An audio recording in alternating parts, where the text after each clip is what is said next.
80-এর দশকের শুরুতে তিনি চলচ্চিত্রে প্রবেশ করেন। তখন ছিলেন মাত্র 16 বছরের এক কিশোরী। 1985 সালে কামাল আহমেদ পরিচালিত মাও ছেলে সিনেমার মাধ্যমে রূপালী পর্দায় অভিষেক ঘটে। প্রথম ছবিতেই তিনি অভিনয় করেন কিংবদন্তি অভিনেতা বুলবুল আহমেদের স্ত্রীর চরিত্রে এবং চিত্রনায়ক আলমগীরের মায়ের ভূমিকায়। শুরুতেই এমন জটিল চরিত্রে অভিনয় করে সবার নজর কাড়েন। পান জাতীয় চলচ্চিত্র পুরস্কার, শ্রেষ্ঠ পার্শ্ব অভিনেত্রীর সম্মাননা।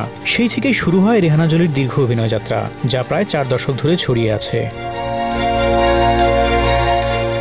নায়ক মান্না, সালমান শাহ, আলমগীর, ইলিয়াস কাঞ্চন, ওমর সানি থেকে শুরু করে পরবর্তী প্রজন্মের তারকা শাকিব খান পর্যন্ত প্রায় সবাই কোনো না কোনো সময়ে তাকে মা হিসেবে পেয়েছেন পর্দায়।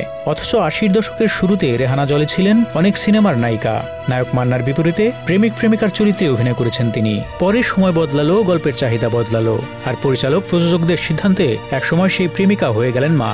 বিষয়টি নিয়ে মান্না একবার বলেছিলেন, রেহানা জলি এক সময় আমার প্রেমিকা ছিলেন, পরে মা হয়ে গেলেন। প্রেমিকার সঙ্গে কিভাবে মা ছেলের ড্রামা করব সেটাই বুঝতাম না, তবে এতে ওর কোনো দোষ নেই, পরিচালক প্রযোজকরাই এমন চরিত্র দিয়েছেন।